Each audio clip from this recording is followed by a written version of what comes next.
everybody, and welcome. I hope everybody had a good week. Hope everybody is about to have a good weekend. This is the Grin and Guardian Gang.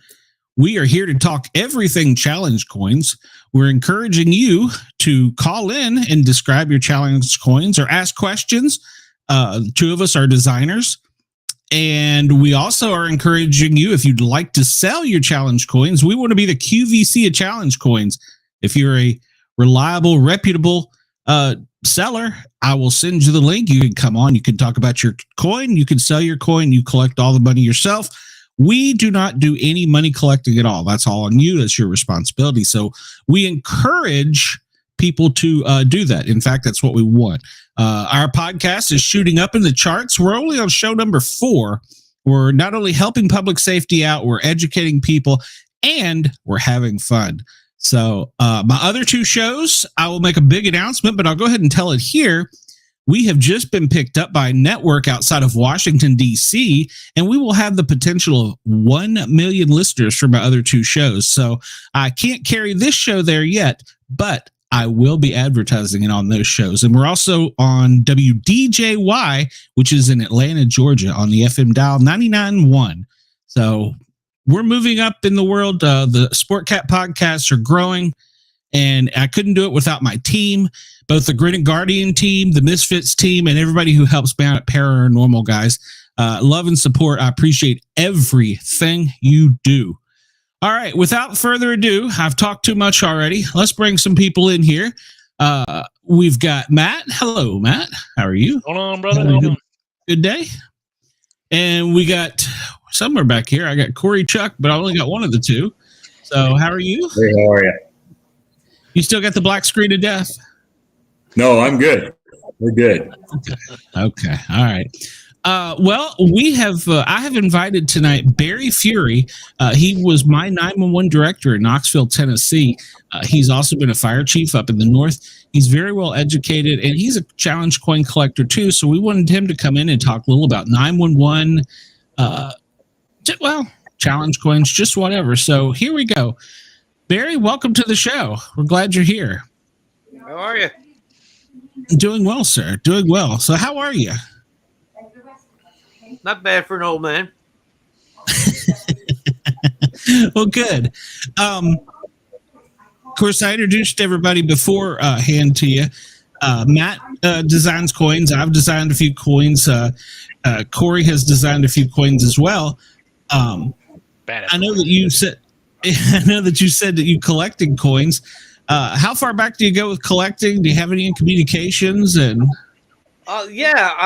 boy, how far back do I go? I guess it depends on what you consider to be a challenge coin, because I can remember over the years, a lot of people, especially fire departments, or communities would have what I would call a commemorative coin, which were nowhere near as fancy or I guess widely collected as challenge coins are. But you're going to have to excuse me. But I mean, if you go back to the 1963, this is from a fire department in New York, actually where I went to school and grew up. And it's commemorative coin for, I believe it was their 100th anniversary, because they're a very old established community, old established fire department. So that's probably the first coin of any type that wound up in my possession. Wow. You said that one was how old?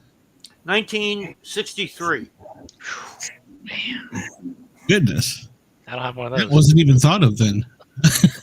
Well, yeah. So, I mean, I came across them then. I mean, reportedly, the whole issue of challenge coins, or what has led to what we now know as challenge coins, goes back to the Roman legions. So, apparently, they were originally minted and issued to soldiers on a crusade, which were probably more like campaign medals now, rather than any type of medal that actually said, "Oh, you've done a heroic act." So if you look back on it, that's how far these allegedly go back, and then you can take a look at how else they've morphed in World War One. Some of the, especially early on, volunteer units like the Lafayette Escadrille, which was Americans who volunteered for the French Air Force essentially before America got into war. They supposedly decided they would issue their own coins for their members. So there's several different paths you can go down when you take a look at, hey, what is a challenge coin and how long has it been around? That's one thing Matt and I have talked about in the past is a lot of the coins now aren't round. They're not, they come in all shapes and sizes. Matt has some that are outrageously gorgeous, but they're not in a circle. Oh, yeah. And in fact, here's fire service line. Here's one that's essentially it's commercial issue. It's not from any department or company, but again, this is if you've got a case where you're trying to hold something round in. This is that's a real challenge coin, but it's again, like you said, they are not round anymore. They're pretty much any shape and color and design that you can come up with. And I mean, you guys are the designers here, so you know that better than I do. Matt's coming up with one that spins. Yeah, so Barry, in your opinion, so we're talking about challenge coins. Just get your honest opinion since you've got one that goes back to the 1950s. So, what do you prefer? I mean, are you looking for something you stick in your pocket, or is it kind of cool to? Do you still consider it a challenge coin? Oh, I'm pretty liberal about what I consider to be a challenge coin. It does not have to be round for me to enjoy it. I am not carrying them around with me to try to get out of a bar bet. So to me, if that's the case, I want a round one because I don't want something digging a hole in my pocket. But no, I mean, if you're going to display it to me, wow, I've seen lots of nice round ones, but again, there's these oddball ones that I'm kind of like, well, that's different. That's pretty cool to look at. Yeah, especially when they're like in a like a hat box they call them. They're all four sides, but it's still considered. Oh yeah. And I mean that's the other thing. Even on the round coins, okay, what's on the flip side? Or if you look at it like an old 45 record for that matter. All right, what's the A side and what's the B side? What do you think people are going to look at most? And what's the difference? Mm-hmm. Yeah, absolutely. Now, have you guys gotten into much of the lore of the military coins and how they're used? And I think it depends on who you talk to about that. But have you looked into that much? So I'm a U.S. Navy chief at the moment. Okay. Heading down that retirement road. But I'll show you a couple. I've been showing these ones off already. So yeah. So we're not talking like it's not it's not anything like it used to be anymore, right? So here's a Back to the Future / Legacy because of copyright purposes, right? But it's still, and you can see how thick it is. Wow. Right. But to me, and Corey and Glenn could probably vouch for it. So to me, a challenge coin could be any size, any shape, any color, right? I think what makes it meaningful, going back to the 1950s and 60s, is the unit names, right? For us, it's the chief pride. I'm sure with Corey, it's the police, the firefighters, right? Everybody has a certain pride on their coin, right? And they can get pretty intense now. They're very very different. Yeah, this is considered, to me, it's considered a challenge coin. It's huge, right? But if you look at the coin, it has meaning from it, right? Everything on this base is on this coin, right? It has meaning. It's not just a hunk of metal that you stick in your pocket. Now, am I going to carry this around? No. No, I'm not going to carry it around. But I'm going to give it to people, right? You can gift it, or it's something you can be proud of. So to me, that's where challenge coins come from. I'm sure it's the same for the police, fire department, and the fire department. You know, it's something you carry around. Everybody has a story with a challenge coin. I got tons of stories. So you pull your little set out and you go, well, this is about one time, you know, I was doing dumb stuff, and there you go. Got this coin, right? So to me at least, I don't know if that's how it for you guys, but yeah. I mean, Corey, he designed. I was going to say, when Corey, when he designed his, he was doing it more because at that point in time there weren't many for correctional officers, isn't that right? Yeah. So there's it's still hard to come by any type of like probation parole officers and their coins. I have literally been successful getting probably 6 Department of Corrections coins from other states. Wow. They really don't exist much unless someone takes it upon themselves to go and make up their own coin in their own region or their own agency. But yeah, that's 6 out of 50 states. There's not much of probation and parole. Now there's more for corrections like prison type coins. There's more of them, but probation and parole, very, very, very limited. And then you're talking on the law enforcement side, they got a coin for every unit of every police department. It gets pretty deep. Well, yep, that's exactly right. Yeah, same, Corey. Yeah, because you guys are just representing, man. You represent. You said out of 6 out of 50 states, you got your own coin. That's badass, man. Like, look what I got. Look what you don't got. None are yours all around, or none of yours are around, are they? Mine? To me? Yeah. No, to Corey. Sorry. Oh, my first one's round one, and then my second one is the Buffalo Skull, and then my third coin is the shape of Montana. Yeah. Cool. Barry, I'm sorry I interrupted you. What were you going to say? I'm sorry. I have no idea at this point. Well, something important. Well, that's all right. We'll take it. So when you were with the fire department, it wasn't very popular at first, I know, because the military is really where it started. When did you feel like it took off in the fire department and was more popular?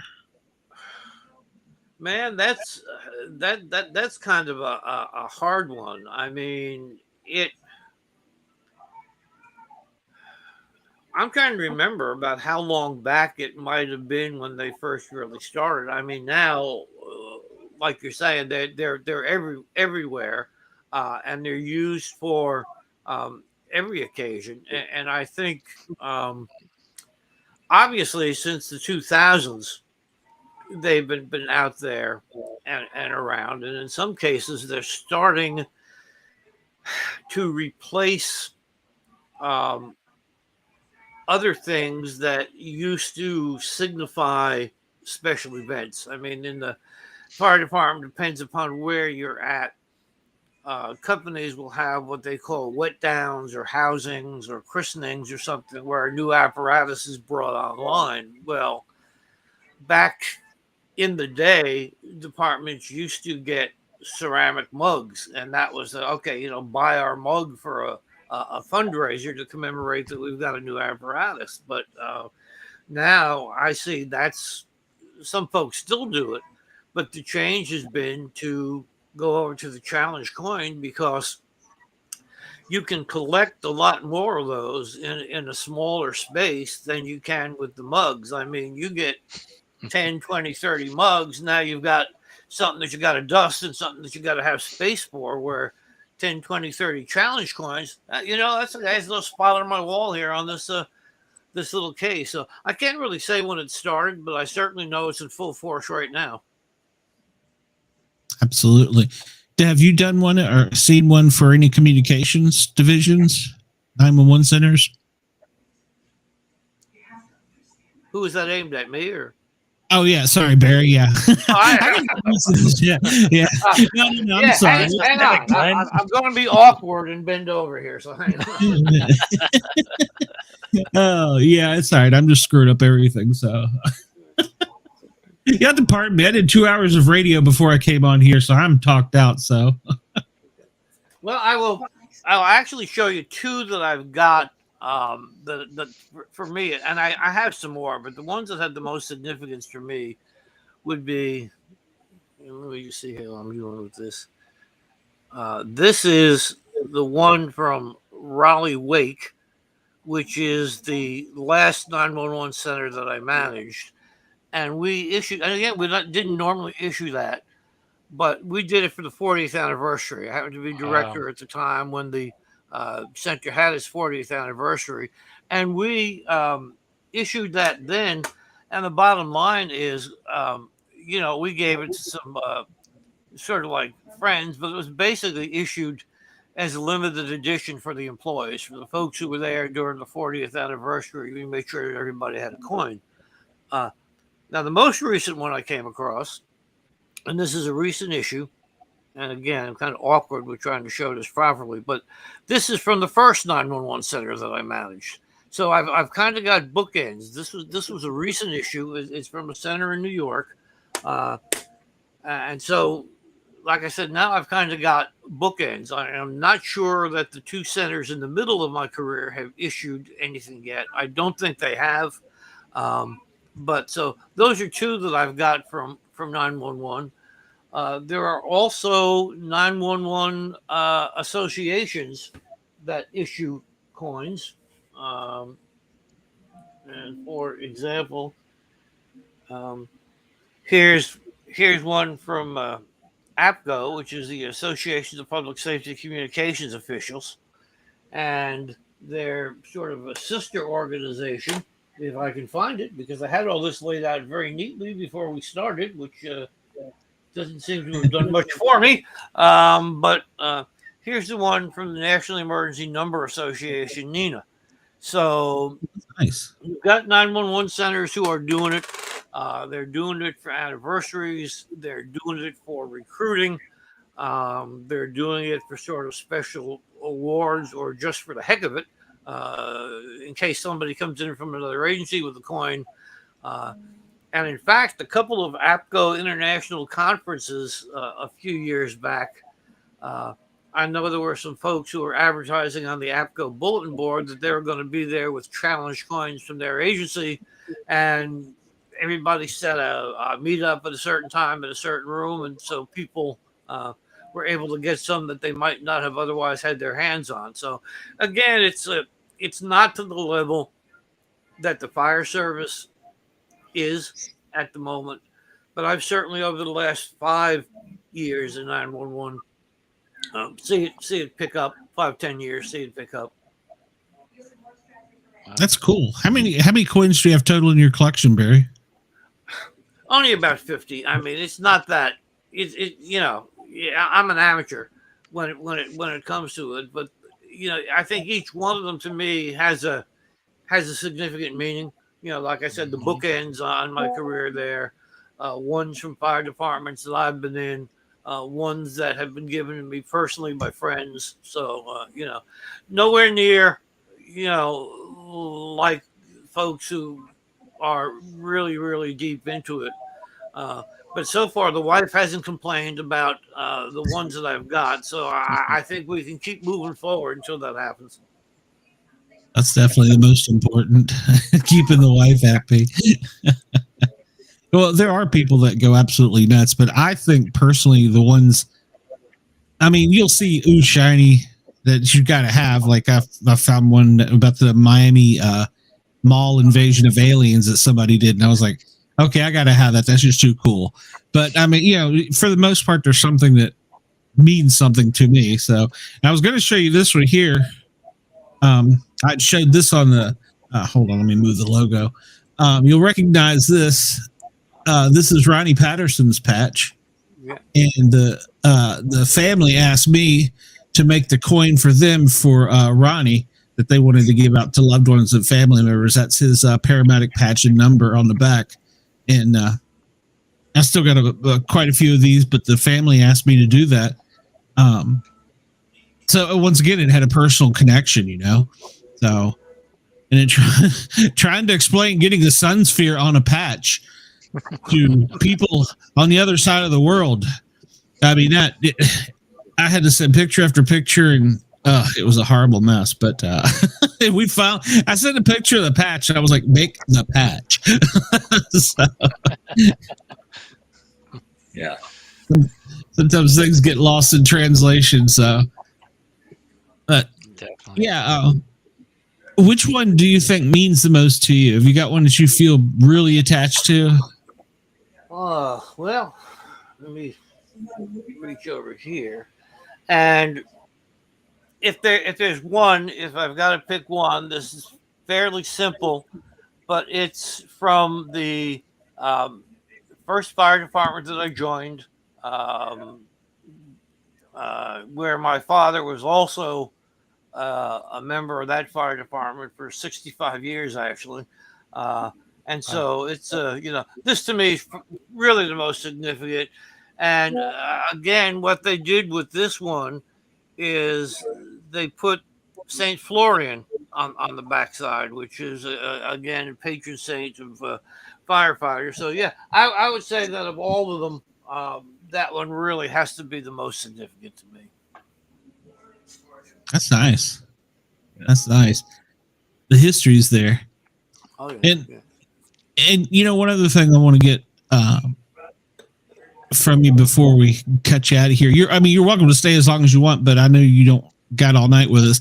I want you to talk about 911, where it started, where it is today, and because now we're with text 911 and stuff for kids and stuff, and well, I shouldn't say kids, everybody, but I think it was geared towards the younger generation, and what lifesaver it is and has been. Okay. Well, thanks for the opportunity. Number one, for being here. Number two, to talk about 911. 911 actually in the United States started in 1968 in a small town called Haleyville, Alabama, and that's where the first 911 call was made.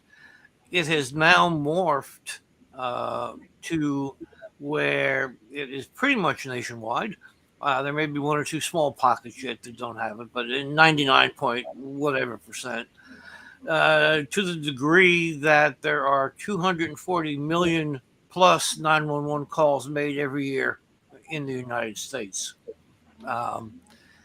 You mentioned the technology. One of the big challenges in the industry right now is the coming up of what's known as next generation 911. Because right now, to a large part, we're still operating with the same analog technology from the 1960s that we started with, and obviously, what constituted a telephone back then is not what constitutes a telephone right now. And as you mentioned, we're moving forward with text to 911, with JPEGs or still photos to 911. And also videos to 911. So that's in the future. The biggest problem with 911 now is staffing. Very, very critical. I think everybody sees it, staffing, in terms of their commercial experiences. You go to a store and there's no clerks. It's almost totally self-checkout. You go to a restaurant and one of the dining rooms may be closed because they don't have any wait staff there. It's gotten to be just a significant crisis at 911. It was a recent survey nationwide that found that 82% of 911 centers nationwide were short-staffed. That 82% of them were below their authorized level of staffing, and I know some folks whose centers are below 50% staff. And this Wow. is just how, oh wow. Glenn, I will tell you, and I'm not going to say where, but I called 911 and. I'll tell you, if you work for 911, you hardly ever call 911 because you're kind of like, is that a big deal? No. But in any event, I called for what I figure was a drunk driver. And the phone rang for over 2.5 minutes before somebody answered. Yeah. So, Wow. like I say, can you imagine if you found your kid at the bottom of the pool, or somebody you knew was having a heart attack, or your house is on fire? 2.5 minutes. And it's not because somebody is slacking off or doesn't care about it. So that's really, really become a crisis. And in fact, I put a video up on YouTube about it, and I wish I had the URL to kind of end this conversation with, but I don't. But if you want to check 911 crisis and my name, you should be able to search it on YouTube. It gives some more of the facts and figures about what's going on, and you can take a look at it there. You kind of got the background here. That's crazy. I never realized it was that bad. I knew it was bad. Here in Atlanta, Georgia, you're called in and you get a voicemail, or not a voicemail, a voice computer that says your hold time will be X. And, and that's crazy. Like you said, 8 minutes in a house fire is critical, because in 8 minutes you can burn a house almost completely down now, with stuff that's in them. And so, it is crazy. But I didn't realize it was that bad. Wow. Yeah, it is really a life-threatening crisis. And it's been going on for years. I served on a committee that made a report about staffing issues in Boston, 2000. So that's like 23, 24 years ago. Now we've been dealing with it, and it gets worse every year. And you talked about the fire.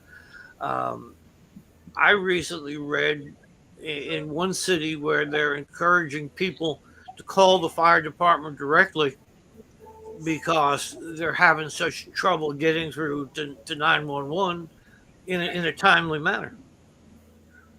Yeah. I'll go back to the old self-initiated alarms. So, which, if you're on the fire truck, that's cool because you're first in. So, so you get to have the fun.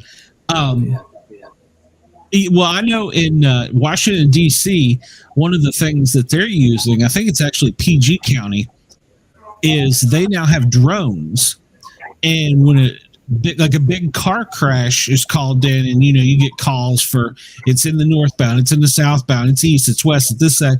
The drone is dispatched and goes and surveys the scene and determines what's needed. And I don't know if they have it to where it can speak out, wave if somebody's hurt or something, but I thought that was an incredible use of technology. With the push of a button, somebody at 911 is boom. You got a drone on the way to the call. Had you heard that? Yeah, I mean, we are going to have to start embracing AI in the 911 industry. I'll tell you, because if we start tomorrow trying to fix this problem with staffing, it's going to be 2 years before we make a dent. You got to recruit people, you got to screen people, you got to hire people, you got to train people. I'll tell you, number one, you can use it, at least the way I look at it, you can use it on your non-emergency calls to get them off of a human being, to free that human being up to deal with somebody in crisis. And the other thing we have to start doing is using things like Google Translate directly hooked into the 911 system, because there is a significant issue with delays in third-party interpretations, because they're facing the same thing in terms of they can't get anybody to work there either. And so everybody I talk to says that their translation time is increasingly going up.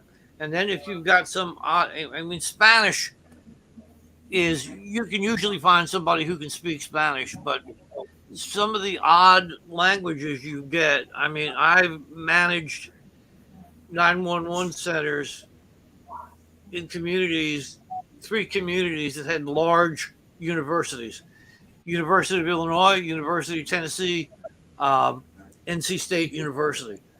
And the diversity of languages and dialects that you get just because of that. It's a lot more than Spanish. No kidding. Well, I know on my phone, it has, you can set it up to where you hit the buttons in a certain combination and it will automatically record, I think, a minute of video. It'll start snapping pictures. It'll notify like 3 people of your contacts and it'll call 911 and give you your exact latitude and longitude. That is incredible. Especially, I mean, you know, somebody being kidnapped or something. That is incredible. I mean, there's a lot of stuff out there. We just have to start using it and, you know, start realizing that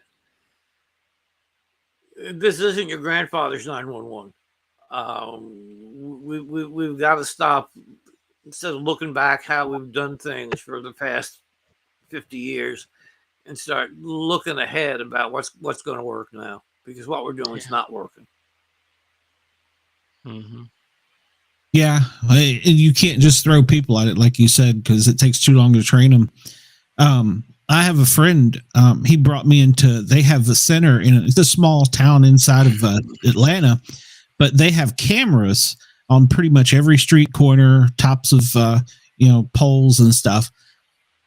And a lot of people think, oh, well, you're just answering the phone and all this. Well, one of the cameras is located at a major intersection, and it's, when I went into the center, it was the size of a wall. I mean, it was the video feed was, and he had an operator there. They're not calling them 911 operators, but because of what they do, it's a total separate division. Police handles it, but a woman and a child were run over right there in, full size living color in front of him, and he couldn't deal with that.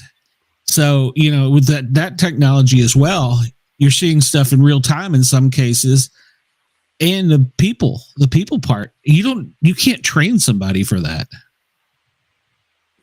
It's one of my favorite questions when I go out and teach to the 911 telecommunicators is, how are you going to, and they're all, like you say, I wouldn't say all, but a lot of people are like, oh my God, I don't want to be seeing that, this and that.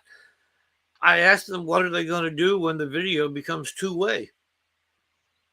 And they're like, well, what do you mean two-way? I'm like, nobody ever said it wasn't going to. It'll start out one way, and then people are going to want to see who they're talking to. I mean, and this right now is a perfect example. This is an entirely different interaction than it would be if we were just, I was watching you or you were watching me, but we weren't watching each other. That's true. I hadn't thought about that. Like FaceTime for 911. Yeah. Well, yeah, and why not? One of the reasons I think that text to 911 has not caught on as quickly as I would have suspected is that people would rather hear a voice than text. And I think they'd probably rather see a face than a blank screen. That's true. That's true. I think also that's probably like I said, I think it's probably more for, I don't want to say the younger people, but I'm dating myself here, but I remember when phones didn't do that. So I think that the text part, and I hadn't thought about sending, JPEGs and video to 911 centers, and that's incredible. So that's a lot to manage. And especially if you had drones in to go out, holy cow. So you're talking about I don't even know, a military command center. How do you train the people for that? It's not going to be tomorrow. No, and I mean that's part of the problem. We have been, as an industry, we haven't driven the change. We've been driven by the change, and I don't see the technology is gonna slow down at all. I mean, I've been in this in public safety for over 50 years now, and I think I've seen more change in the last 10 years than I did in the first 40 total. and it's not stopping. And and I don't think it should stop. I think it's great, but we get ourselves caught flat-footed trying to keep up. I mean, I tell people I've been involved in this industry, BC and AD. BC is before cellular, and AD is after digital. Okay, and it was an overnight change in the way we treated the world, and the world treated us. Cell phones, great. Back in the old days, if you were gotten a wreck on the interstate or needed help somewhere way out in the boondocks, you were waiting for somebody to come along to find you. Okay. Now it's right away. But unfortunately, 700 people now all see you at once and call 911. And so it's gone from no calls to too many calls. Yeah. Well, wasn't that 9/11 with the towers and everything? Didn't the 911 centers basically, they were so overwhelmed they practically had to shut down, and the phone lines were all jammed too? I mean, the phone lines pretty much got shut down just through volume and I think potentially some damage. But there is a whole situation in that protocol told the dispatchers there to tell the people to shelter in place in a lot of cases. And they were kind of between a rock and a hard place. Sheltering in place in the World Trade Center was not the way to go. Of course, trying to get out of the World Trade Center when you couldn't get out wasn't the way to go either. So again, that's kind of between a rock and a hard place in some of these cases. Who trained for that? Nobody. That's true. That's true. And I know one thing I've noticed, unfortunately, we do talk about some of the bad stuff, the school shootings. Now you have the kids with the phones, and they're either tweeting it out, FaceTiming it out, live streaming it on some platform, but they're also calling 911 with the same information. What kind of information do you give a kid that's being shot at? Whew. Yeah. Well, you mentioned earlier about an agency having a lot of street cameras, et cetera, et cetera, et cetera. I have always been a proponent for tying in any kind of camera system that's out there to 911, but especially cameras in schools. If you have a school that's got a camera in it and you've got an incident in that school, if you can gain access to that school's camera system from 911 and port the videos of exactly what's going on to the first responders, they can actually see at the scene, okay, where is the shooter? What's the shooter look like? Is there some way we can get in without him or her seeing us? And so to me, we need to develop more partnerships with technology to at least let us get the benefits. I mean, if you're an officer responding to a school shooting, wouldn't you love to be able to have a view of the inside of that school and see what's going on? And it's simple. It's not rocket science. Yeah, it's like a map. Yeah, essentially. Yeah. One of my buddies works for Fairfax County Fire Department up in Northern Virginia area, and he just got promoted up to the rank of captain. And he says when he gets in his engine or ladder, depending on what he's working, or tower, it's like getting in a command center. He's got the 911 CAD dispatch over here. He's got another screen telling him exactly what his driver's doing, how hard he's pressing the brakes, how far the tilt angle of the truck, the speed, the stopping. He's got all that at one screen. Another screen, he's got pictures of cameras on the way to, and in a smaller window, if there's a camera for, like, if it's a wreck at an intersection, there's a picture there. And then he has Waze GPS or something to that extent that gives him the way and turns the lights on and off. And if he actually deviates from the course, he gets written up unless he can give a logistical explanation. He said at 3:00 in the morning, your sentry is all totally overwhelmed. And then, of course, I know you've rode seat. Once you jump out of the seat, you've got another million commands to make. So, wow, it's a lot for us today. Yeah, I mean, you talk about almost sensory overload, and I've heard a lot of complaints about that. It's an interesting case going on right now, and I wish I could remember where it was. Two officers responded to a call and were killed. The dispatchers apparently knew that this guy was a threat. They actually sent it by the CAD system to the mobile data terminal in the car, and the family of at least one of the deceased officers is complaining that they didn't give it out over voice. Maybe he was at a car, maybe he didn't see that. So that's a very interesting case, and that's going on right now. And I wish I could remember where, but again, there's two sides to the sword of technology. Yeah, you can have too much information. That's like, well, what about the drones? They get on scene and they determine that it's a tanker overturned, it's leaking fuel, and you need a full hazmat response and stuff. And you were just sitting on an engine on a wreck. Yeah.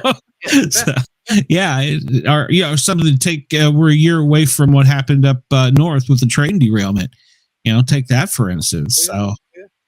I think that might have been handled in a total cluster way from what I've heard, but I don't know. I think they were overwhelmed, to be honest. I don't think their department was ready for anything like that.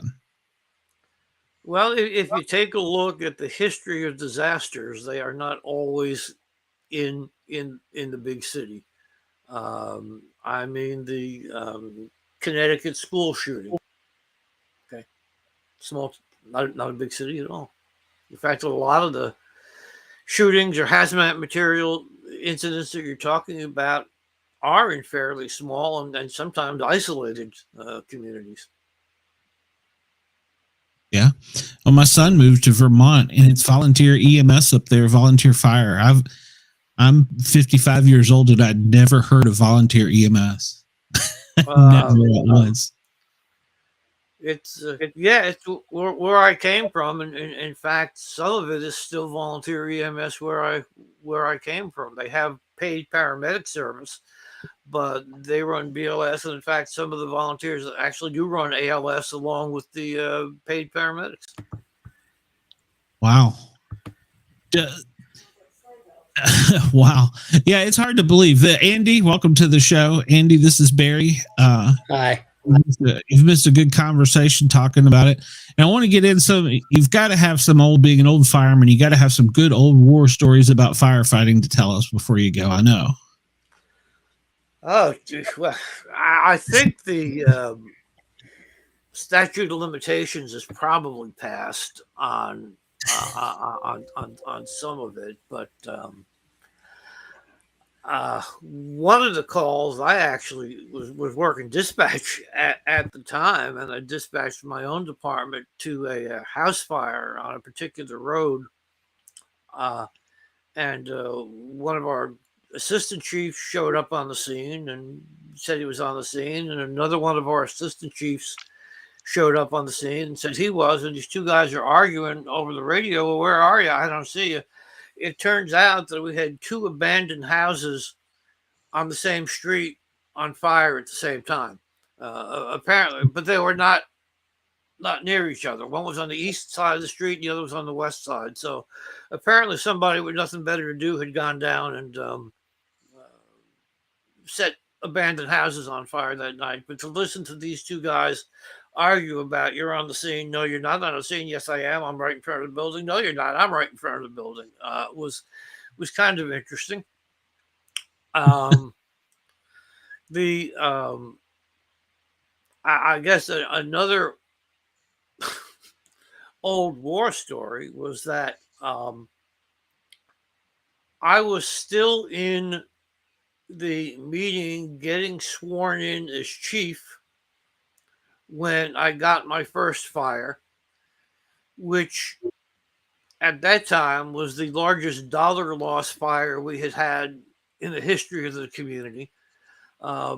Thankfully, people are worse firefighters than I am. So since then, we've burned down a lot bigger things, and that's kind of taken me out of the barrel. But that was legend for a while. That you're still in, and the tones go off. I mean, there's just a ton of crazy stuff that's happened over the years. Oh, well, that's the one nice thing. And that's what I loved about our job. You never knew what you were going to get when you went to the office. You could be pulling the cat out of a tree, or you could get woke up at 3 o'clock in the morning to do CPR on a kid. You just never know. And I loved the job. I still wish I could do the job, but unfortunately I can't. I loved hearing the old war stories as well. So I'll never turn one of them down. I've developed. Well, I guess I'll leave you with which was probably, I tell people, the worst day and ultimately perhaps the best day of my life. When I was out of high school for about a year and a half, and we caught a run around 8 o'clock in the morning. And a fully loaded school bus from our town was broadsided by a freight train. We have 5 fatalities, 40 some odd injured. This was 1972, so the term MCI, what's that? Protocols. Well. Grab and go. I mean, no ALS, no paramedics, and that has stayed with me for forever. Again, like I said, I was out of school about a year and a half. If I didn't know the kids on the bus, I knew their older sister or older brother. Actually played sports with some of the kids on the bus, and I was a pallbearer for one of them later that week. So, I mean, you talk about CPR on the kid 3 o'clock in the morning. That's kind of one of my CPRs on the kid 3 o'clock in the morning. But I tell you, it had served as a wake-up call. When you are 20 years old, you are bulletproof. By God, nothing's ever going to happen to you. And to see these kids that you knew get killed, get traumatic amputations, I mean, you name it. It sure changes your outlook on life, and I think has allowed me to better focus on some things that are more important. Wow. It's hard. When I was in paramedic school, I was working 24 on, 48 off, and I was exhausted. We ran all night and had all these calls and stuff. And the old senior paramedic for the next shift was the one who relieved me. And we always, if we had time, would talk about classwork and stuff. And I was out, dead to the world. He come in and it was a hardwood floor in the bedroom. He come into the bedroom and took the old metal clipboard and slammed it down on the floor as loud as he could. And I sat up, like scared the hell out of me. He looked me right in the eye. He says, what's the pediatric dose for epinephrine? Quick, now. I'm like, what? Huh? He goes, you just killed the kid. And it was kind of a harsh reality, but he was right. That was a simple answer too, by the way, but my brain wasn't registering. Yeah, he didn't ask me something like some off the wall drug, but and his point was, you never know. They could come to your door. And like you said, now they're talking about, to bring it back full circle, going to calling the local fire station. Yeah. I know I've had people drive up to the fire station. One of the worst things I ever saw was in the parking lot of the fire station. Somebody pulled up and says, I'm not quite feeling well. I think I need to be looked at. I was on the way home, but I just wanted to swing in here and get my blood pressure checked. And I was like, oh, hey, yeah, you're going to die. Yeah. Let's get you to the hospital, So, yeah. Barry, you're also an author of a book, and you also are in publications. Tell us about that before you go. And if you have any last minute advice, especially to the younger generation, that's what I'm hoping to attract here. Well, they got to be younger than me. So let's start with that. I'm right behind you. Yeah, I'm here to make you look young, Glenn. That's the way it works. My book is Managing 911 365 days a year. It's on Amazon. It is a story for every day based upon my experience over 50 plus years in different challenges that managers in basically every aspect of life have to face that aren't in any of the textbooks. Dealing with people, dealing with technology, dealing with life. So again, that's on Amazon. Some parting words for the younger people. I don't know that there are many, if any, more honorable or fulfilling civilian jobs than there are in public safety. It's as they say, it's a dirty job, but somebody's got to do it, and somebody has to do it. If you are looking to get rich, run like hell in the other direction, because that ain't ever going to happen here. But if you're going to want to get rich in experience and friendship and satisfaction, and to develop a warped sense of humor on the way, I guess, public safety is the way to go. You never know what you're going to run into the next day, and 99.9% of the time you help. So I don't know that anything could be more gratifying, even after 50 some odd years than that. Very true. Very true. Matt, Corey, Chuck, I've done all the talking here. Andy, anybody got a question for him before I cut him loose? I appreciate your time, appreciate your knowledge, and your stories are touching, to say the least. And you were talking about a bus with kids. We had a bus accident in 2018 in a rural, small town in Saskatchewan, Canada. It was the bus was full of high school hockey players, and a truck driver driving an 18-wheeler failed to stop at a stop sign. Broadsided that bus, killed 16 hockey players and a couple parents and a coach, and injuring 13 more. Very, very devastating. And the town has a population of maybe 2,000 people, and they were going to a tournament in the middle of winter.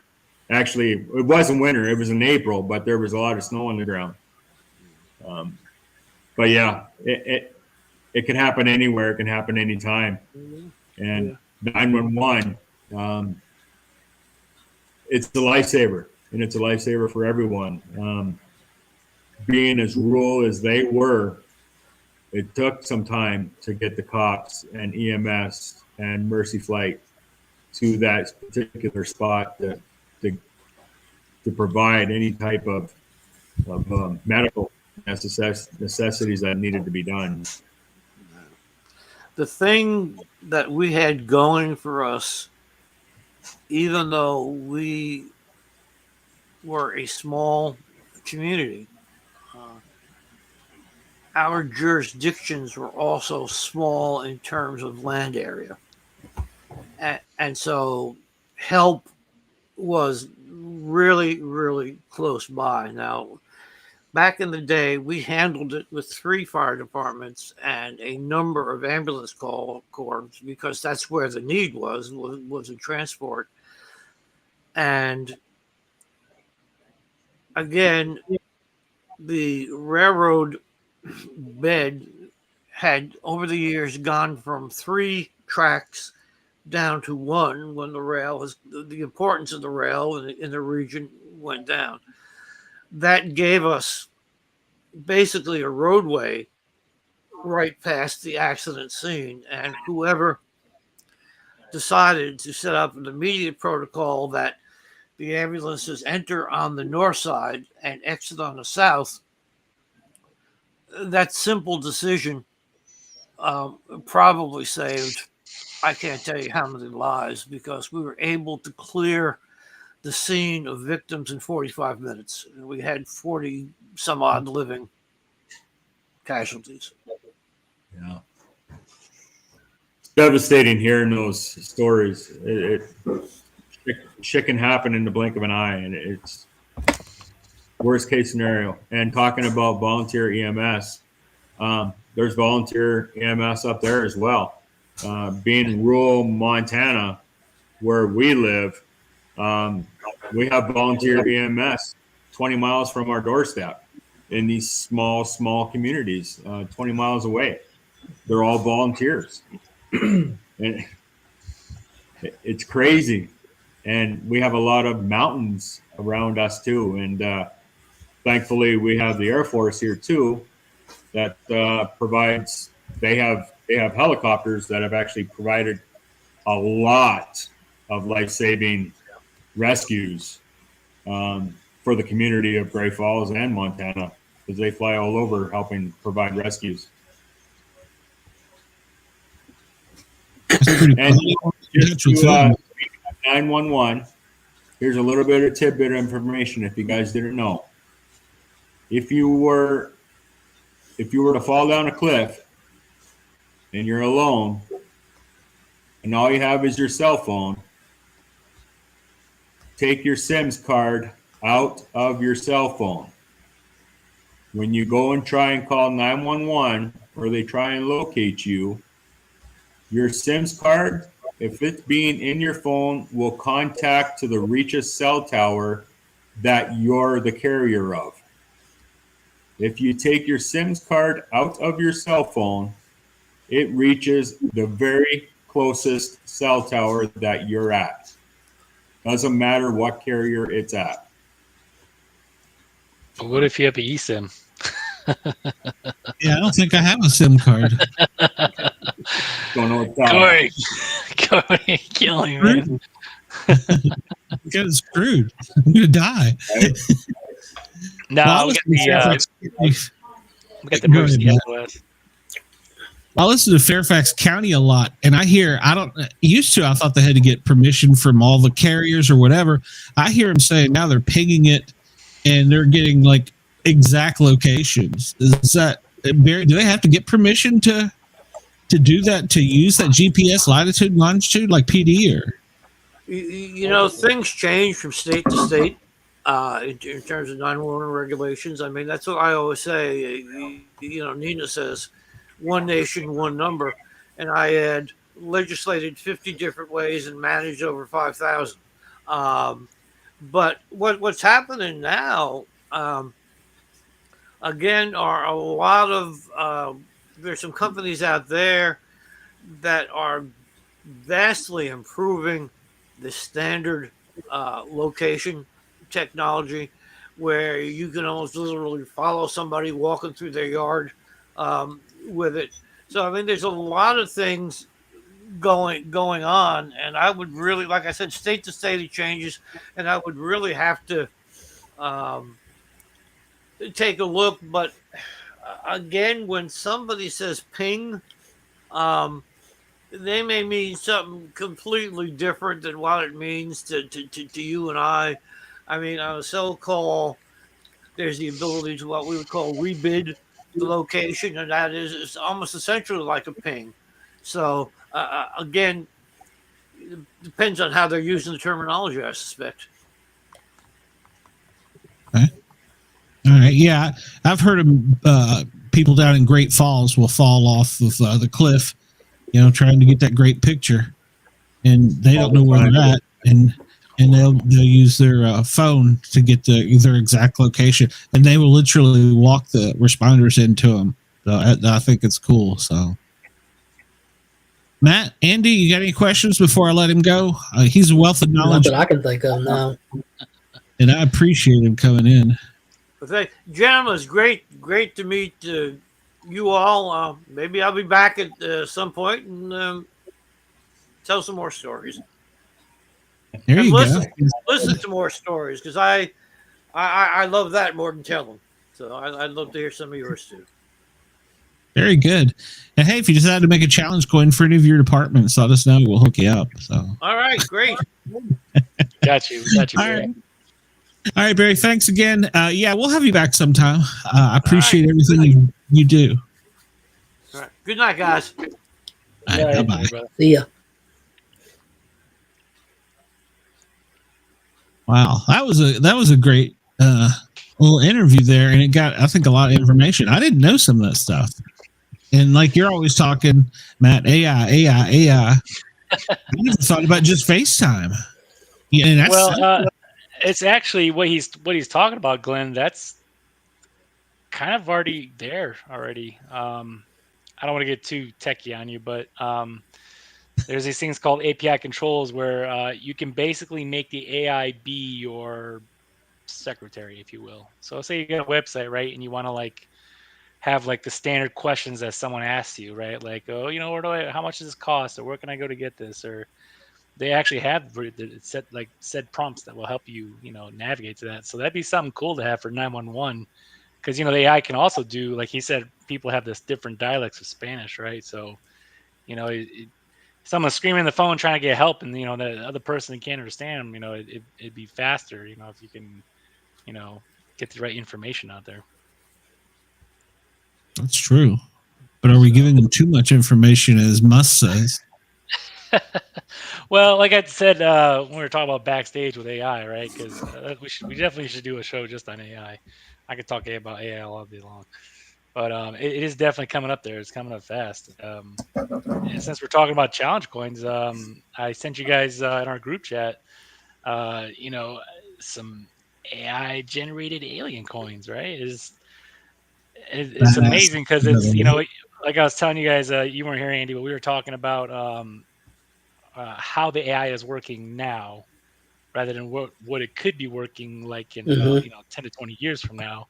A lot of people think the AI is actually, sitting in a basement, it's a bunch of servers or something, like an IBM machine or something, just thinking of all this stuff to do. But it's not the case. It's not entirely like that right now. If you dig deeper into it, it's mostly just right now reaching out, grabbing things off the internet, right? Usually I think Bing's one of their favorite ones right now. And for example, like say there's one of them is called DALL-E, DALL Tech E, and it's an image generator for AI. It was one that I use. And it's not really drawing it for you or painting a picture. It's more like taking pictures from the internet and interpreting it in a way to give you a product at the end when it spits it out. That makes sense. Yeah. So I think I did one of it was like Davy Jones' locker at the bottom of the ocean with the Kraken in the background, right? Something cool. So, you started seeing all these pictures of Pirates of the Caribbean style Davy Jones, right? It's like, well, that looks kind of familiar, right? And then it interprets that from what it grabs off the internet, and then, images of the Kraken, and puts it behind it. So it's so it's not really a thinking thing right now. Everybody thinks we're feeding AI information. It's not the case now. It's kind of just like a souped up help desk, I guess, or it just knows how to get the right answers. I mean, I don't know.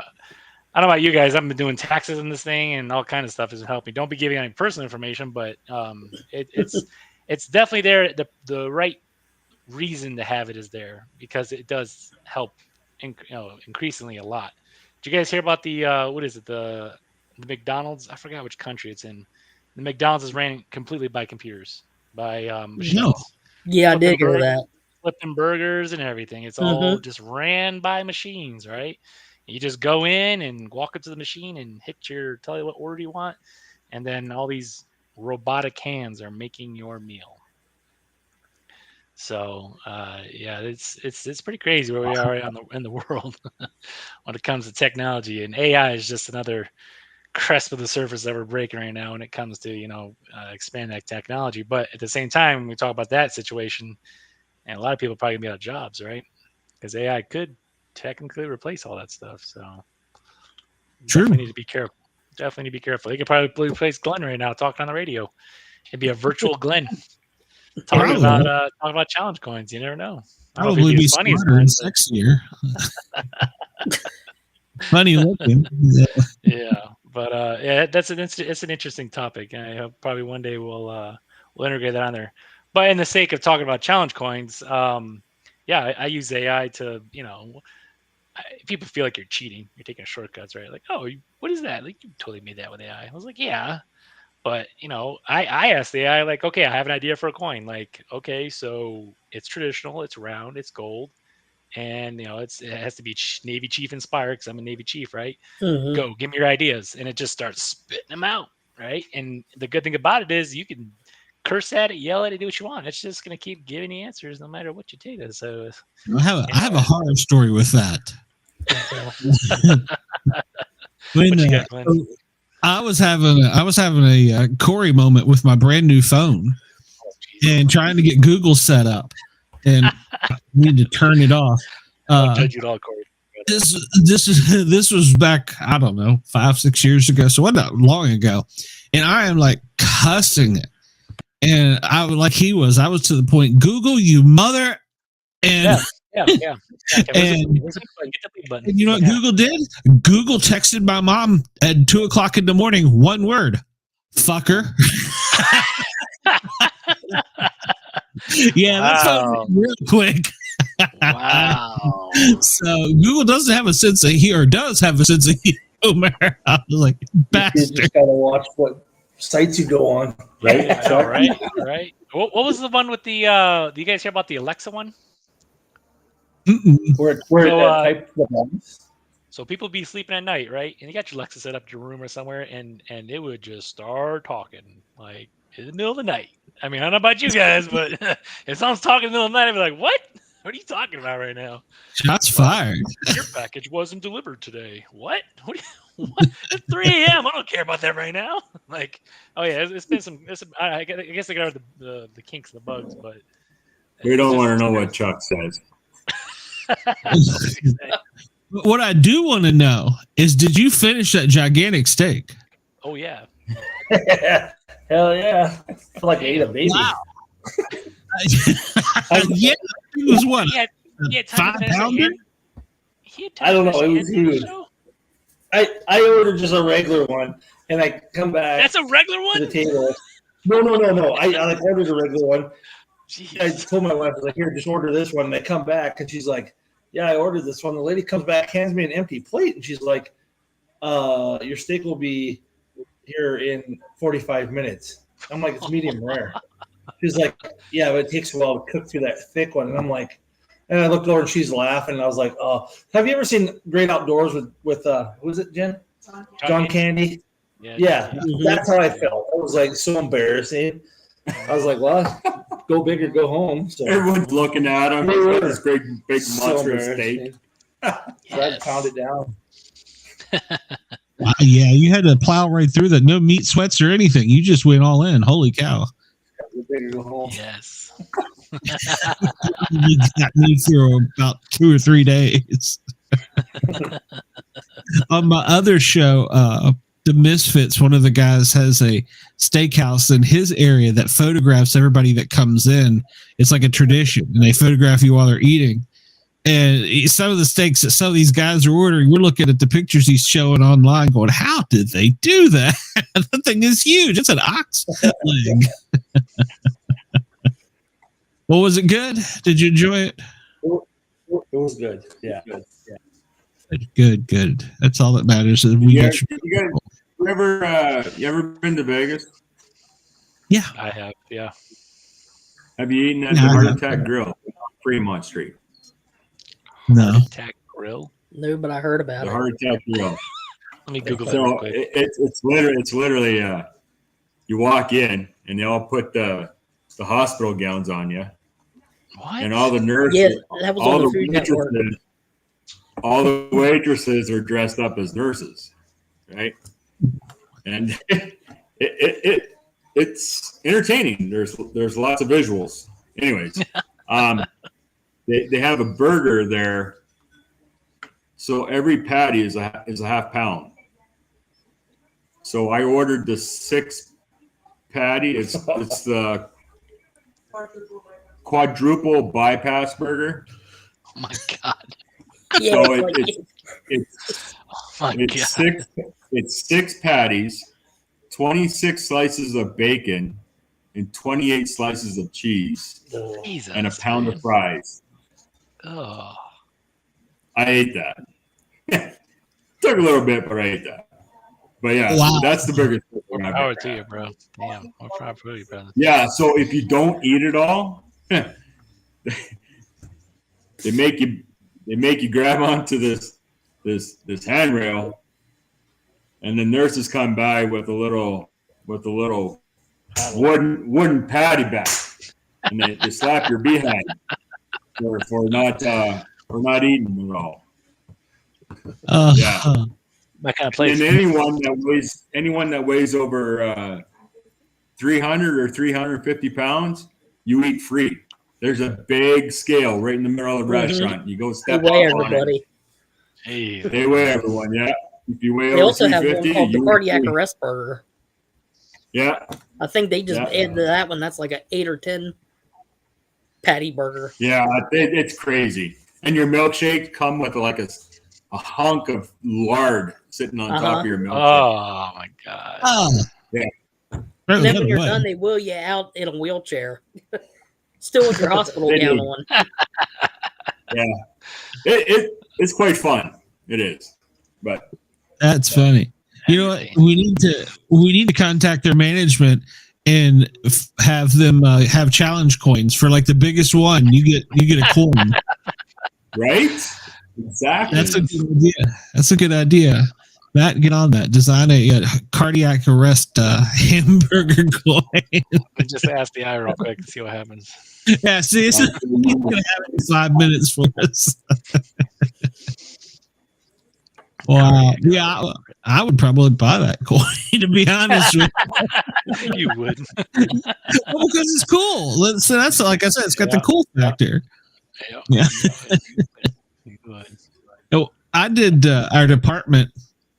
I'm not going to set my other phone up, but I did our department coins, or let me rephrase that. I've had to call them medallions, but each patch shape over the years of the Chiefs was, or each patch was a different shape. And so there was no way on some of them to get on a round coin the detail or the quality. So I went and I made medallions. And it's 2 inches by 4 inches. That's the first one for as a paramedic. And then that's the state of Georgia paramedic patch, which ironically is this shape. And then, yeah, we moved to something a little bit different, not too much. And let's see, what do they make us go to from there?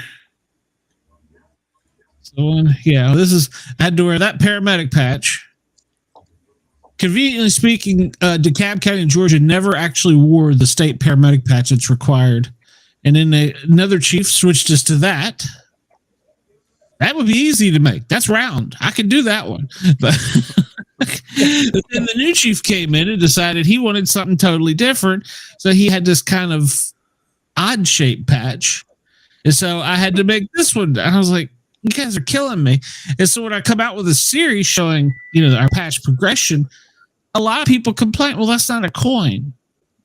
Well, I can't put all of our patches on a coin. Otherwise, you're going to have this little teeny tiny dot in the center of it. And on the back, it's going to be full, And so So I've actually not sold hardly any of these because everybody's like, "What's that a coin?" Well, tell the chief to create a round patch. I don't know what to tell you. Nice. Yeah, it's interesting. Anybody wants to call in, by the way, 1-888-88-YERGZ. I should have said that earlier if you had any questions for Barry. If you got any questions for Matt with AI, even though he looks like he's going to retire, he's like 12. That's our government when he go into OST. That's that baby face, baby. He's recruited when he was 8. He's worked his way off the computer line. So. Well, technically, Glenn, it's not really retiring. It's more of hurry up and wait until you can actually retire. It's just, they get you at the reserves over there. They don't really get to retire. That's what I was going to ask, especially with us potentially going to war. Don't you have to stay for so many years? As like you say, I'm punching out, but they're like, for 6 years, we still got your ass. No, it's and I've talked about it. They've heard it about activating the reserves, and activating. You guys ever did your SSI in high school when you guys had to register for the selective service? Yeah. That's always a thing. I can't speak mostly on it, but I mean, I don't know with the current guy in office, who knows, but they could. Never say never, right? But no, once you're done, you're done. When your contract's up, your contract's up. Okay. So from Canada, we didn't have to do that. Yeah, I know. The minute I took the oath and got sworn in, I had to sign up. Dude, got him. Yeah. They get you something. I'm too old and fat, so. But I have been told this at the state level. They can still come in and federalize paramedics if there's a shortage. I may not be on the front line, but I can be patching up people back in the back. No, I'm too old. I'm fat. I'm crippled. Yeah. But we say this jokingly, but right now we're actively bombing 2 countries, so there's a lot going on. Actually, I guess 3. I started right. I was having dinner and I broke into the news and says, "Oh, we've decided to bomb Syria and Iraq and Yemen. Yay!" The scariest part of that for me was they were showing the plane's route on Flight Tracker. So this is your AI. It says showed the route of the plane, the way it went, how it bombed. Like, how the hell are the civilians getting this information? We don't need to know this. The bad guys don't need to know this. Technology. Yeah, that's right. Exactly. They're using technology. But yeah, so tell us something, Matt, about this coin that you're working on that's spinning, or do you want to talk about it? That's spinning. I can talk about it. So, or something. As Barry was. Oh, he talked too bad about AI and it got him. Come a long way. I mean, they're very, like I said, there's hat boxes. A big job. Is it just me or is he breaking up? What's that? He's breaking up. Okay, I think you talked bad about AI because you were breaking up and freezing and stuff. All right, how about now? Can y'all hear me now? Yeah. Okay, that's weird. Yeah, it must be the AI. Anyways, so for challenge coins designs, I'm kind of getting away from the complex, these coins that got all these different functional things on it, golf ball markers and everything. And actually, I did a poll on most of the Facebook groups, and I was like, "Hey guys, what do you want? What do you want? Do you want traditional coins? Do you want complicated coins? Do you want both, or you just don't care?" And of course, most people elected the traditional because what do they want to do? They want to put it in their pocket. They want to stick it on a mantle on their wall so they can, display it. So what I've been doing in my company, I've been trying to. I like to do the retro nostalgic, but I think I might have to kind of modify it a little bit. But you guys seen the news for the new Beetlejuice coming out with Michael Keaton, the 2020-24 version? I have not. No. You guys not watched like listen to news? Dude, or I anything? am stuck behind this computer, either on live. Some of us actually were. Okay. And the other part of the time, Well, it's not this guy. station, so it's the So, hardest. well, I was looking, and then I sent one of them. Well, I sent one of you guys. It was a alien coin. Actually, the first I sent it to Glenn. He almost lost his marbles. He's like, "Oh man, I want to steal that design." And I was like, "Well, you can," but then I was like, "Well, I guess I could, change it to something else." So, let me see. I don't know if I can share it on here. Let me see. I See if, don't know if Space Force has anything, but I've never seen any Space Force coins.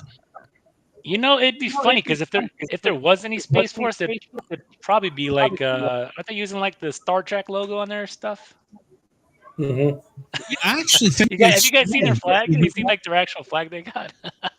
Yeah, I think they stole it from Star Trek. Yeah, that's part of it. I literally think it was from Star Trek because there's no other way, bro. Like, I mean, it's cool, but yeah, I think they jacked it from Star Trek. they totally did. Yeah, they totally jacked it from Star Trek. But actually, have you seen the Steve Carell show, Space Force? You guys watch it at all? Oh yes, I did see that. That Have you was seen it? hilarious. I've really only watched season 1, so I haven't really got a chance to look at it. But it's basically them just like ratting on the Space Force. Oh yeah, he has all those. One guy has all the medals and stuff. His jacket hardly held up. Yeah, that was great. Yeah, he's. And they were like, Yeah. "Oh, we finally got somebody below Coast Guard." I was like, "Oh, slap!" Yeah. So my camera's being dumb. My computer's being dumb, but I'll see if I can get it kind of up on here. You guys kind of see it? Let me turn my blur off here. Sorry, I got a messy house. I don't want to show the world all my messiness. Let's see here. Am I still coming in horrible? You guys can hear me now. You're good. I'm good. Okay, there we go. Is that a little better? Can you guys see now? Mm-hmm. So this is just the design that works, right? It's one I showed Glenn a while ago. You can't really see it too well, but if you look at it, it's alien coin, right? Because why not? Because aliens are cool, right? So the top one is the alien with like the world like blown up, and he's just chilling. In his eyes, you can see the reflection of the Earth. And then on the reverse side, it's like an astronaut dude who's just chilling, and then he's seeing the world pretty much blown up. So it's kind of like a mirror type kind of a coin, right? So that's just something I'm working on, something like that. But when it comes to designs, like you just gotta like, I don't know. Wait, Glenn, how long did it take you to make a challenge coin? Before you, about 3-4 weeks. Mm-hmm. What did you use to edit it? Well, it depends. If Calling them out. It Yeah, there you go. depends. Thanks, I would use either a phone program to draw, or a couple different Windows programs, because up until recently, in order to acquire certain images, you had to eliminate the background. I was having to do it manually, but now I've found, thank you AI, a way of doing it. Like, if, for instance, I like this idea. I wanted your skull or alien head. I could just put that picture in the program now, and it would just zap everything else out but that, or whatever you tell it. So that was a lifesaver. But before that, a lot of hand drawing. I even went and got, I have. It's a upright mouse, so I can draw straighter lines and stuff. So I was drawing some of them, but nowhere near the quality of work you're turning out. And I hate to say that because I sell challenge coins, but hey, if I got in a bind though, I know you'd help me out. But still, that coin is incredible. That beats the Miami one. Actually, you've seen the Miami one, haven't you? Yeah. So you put it back up. So pull it back up again there, Glenn. So how much of this coin do you think is AI generated? Take a guess. Yes. Knowing you, 95%. Close, yeah, mostly. So if you look at it, right, the alien face, that was a vector graphic off the internet, but the world and the star, everything behind the alien is all AI generated. The text, that was me. I put that in there. But the guy, the old man in here with the aviators, was all generated through AI. So I'm trying to log in now to show you guys. Let's see, man. See if I can log in. I can actually do like a live demo of this thing actually in action. You can actually see what it what it does. It's pretty cool. Let's see. Maybe not. All right. Yeah, I was gonna say if you could make that. What do we call it? Attack coin. Yeah.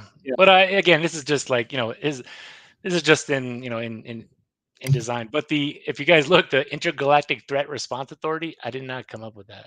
That was AI. The Erratico Chaos and the Defito Ordimus, the Latin words, was all AI. So as you can see, this is an example, right? It's not being lazy. It's just basically giving you a direction and going, right? But when we talked about challenge coins before, challenge coins, if I give this to the designers to actually make this coin, it wouldn't like this. There's no way, right? Unless they actually take the photo, cut it out in a circle, put it in the coin, throw some epoxy resin into it, and yeah, you can have it like that if you want. That's really the only way you can do it. But they do have what's called UV printing, which is actually pretty cool. They could actually print this onto the coin, and then they could fill with epoxy resin to seal it so it doesn't scratch or tear off or anything. So it's pretty cool. But thanks for sharing that, Glenn. Appreciate you. Yeah, no problem. I was trying to find the screen. I don't know where it went, but I was going to zoom in on it again, but I couldn't find the screen. Nice. Lost control of my computer. Yeah, I know, right? Yeah, I wanted to tell you guys last week when my internet went out and you guys took over the show and did, I don't know, what you do, 25-ish minutes of it afterwards without me. I was able to splice it all together and put out a whole show, and you all did a great job without me. Thank you. When my internet died, I appreciate it. We kept it going for you. Don't worry. Yeah, and you were funny. I mean, you were great. I don't know where all this sudden success for me in podcasting comes from. I think it's from the people I've surrounded myself with. So. Somebody wants to listen to you. I don't know. Where else are you going to see a grown man eat a 10-pound steak in 2 minutes? So, oh, man. Come on, I got to bust your balls a little bit, Chuck. I love you, man. Chuck rolling his eyes.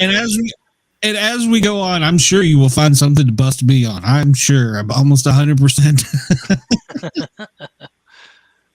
Alrighty. Especially if any of my friends get on here. Holy crap, I'm screwed. So totally screwed. I'm surprised your friends haven't called in yet.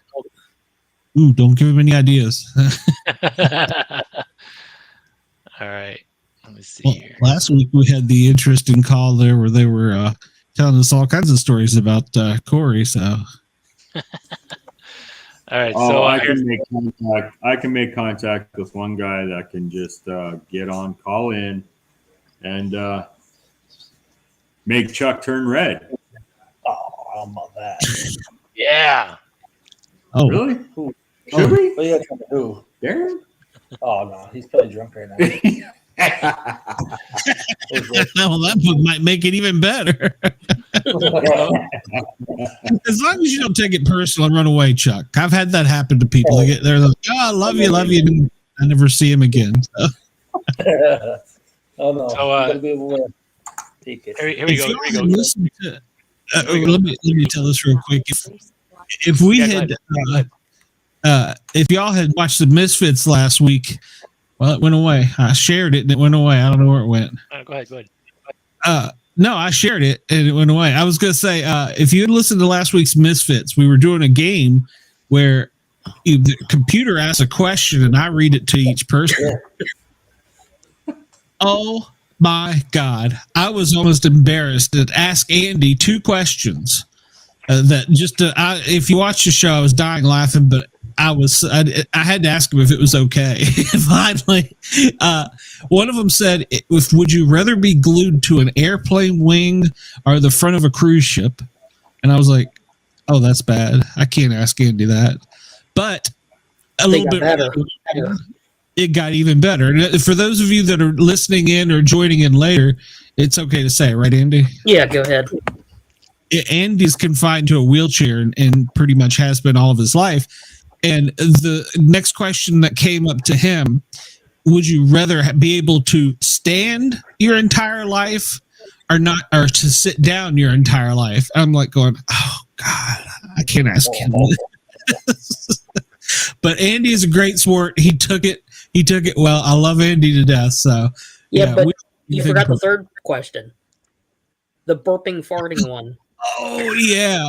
It asks, would you rather burp during a kiss or fart during sex? Corey, what is your answer? Oh man, Chuck, what's your answer? It's farting. It's farting for Chuck. Totally farting for Chuck. Yeah. it's not farting, it's queefing. It's queefing for Chuck. Oh, yes. Amen. Absolutely. Looking through my window. Oh, that's great.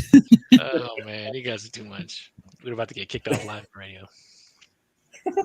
Oh, trust me, there's much worse out there. I've done it. So the original Misfits were a lot less restrained than we are now. Now that we're getting FM radio involved, we have to be good. So Yeah, start hitting that bleep button. yep. So did you figure out how to share what you were trying to, Matt? Yeah. Because So I was gonna show you guys. So this is. Can you guys see it? This is Chat GTP. I just wanted to show you guys something real quick. Show you how the magic happens, right? So, this is where you literally ask it what you want to ask it, right? So, I don't know. Let's talk about. So you can't ask it any questions like, well, how do I bury the body, or how many bullets does it take to kill somebody? It's pretty like it doesn't go too far in depth, right? But it won't. Yeah, it won't. But so here it is. Like, give me an idea for a challenge coin that is alien inspired, if you will, right? So we're just gonna talk to it. And the thing about it is that it actually remembers your whole conversations, right? So it tells you, you just go through and read all of it, right? So it tells you one thing, and then like, let's give me more details, right? Let's talk about, let's see. And it starts talking about this stuff, like, hey, you should try to design it like this: the front side, the back side. And as you can see, this is doing it in real time. This is pretty fast, right? So that's like, it's pretty much what's cool about it, right? Because everything is like done in real time.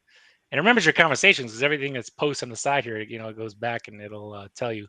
Now, this is the Chat GTP 3.5. The 4 is one you pay for that gives you all the extra stuff. The one that I have. But this is just an example of where AI is right now. It's not really too crazy right now, but that's just something that I just want to share with you guys. Let you see how it actually works. How do they come up with what they call the deep fakes? Do they put a picture in? Like Photoshop. Yeah, it's Photoshop. Yeah, it's Photoshop. So, but then does AI take over? Because there's there is a face modifier and a face swap AI engine that you can use to actually swap faces. You ever seen the Google face swaps gone wrong? You will piss yourself laughing so hard, because they had an app where you could swap a face with somebody else's face, right? But of course, people started getting creative and started putting their dogs' faces in there, or like a celebrity who's on TV, like Nicolas Cage, right? They put his face on there and they put their face and they took a picture of them together, and it's pretty scary actually, especially with the babies. But it is pretty. It's actually pretty cool. When I was going through, we have a chief season when the guys start moving up in ranks. They go through it's a grueling 2 months of just getting beat down, and their faces are all like sad and they're all like sweaty and everything. And I use a face AI app, which allowed them to have long hair like Jesus and beards and everything, and it actually makes them smile. Like if they're frowning, like it would actually make them smile, like they're having a great old time, but they're really not having a good old time. So it's just an example of like where how cool these things are. Like it recognizes your face and it just maps it right over. It's really cool. So yeah. wow.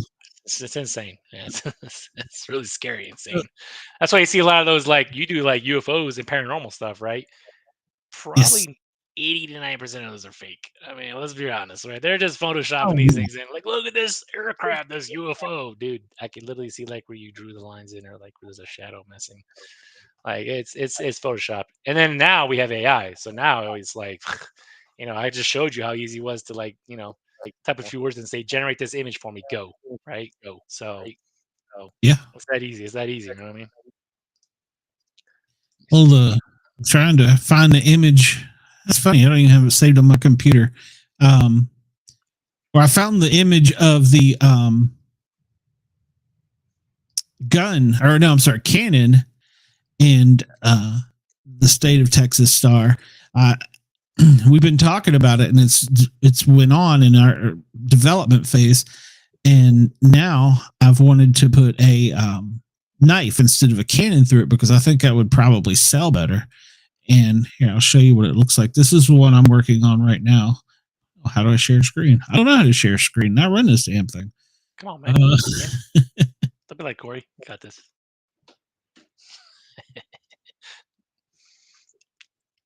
Love you, Corey. Yeah. This is the one we've changed it to now, and Matt was very instrumental in helping me with this. I came up with It was the idea. It's a lie. And well, I mean, you were still help me out. Actually, well, to be fair, the star behind it with all the barbed wire on it, that was AI. Everything else was actually designed. Okay, see, so you did help me out a little bit. So I think that's what I'm going to switch it to. There may be a little different variations of it. Yeah, this one. This is a definite one. So okay. I'm just waiting on some prices. And while we were sitting here talking, I got an email back from one of the vendors saying there's no way possible to put a coin or a knife coming out of a coin. What? Yeah. Well, why don't you just do magnetic?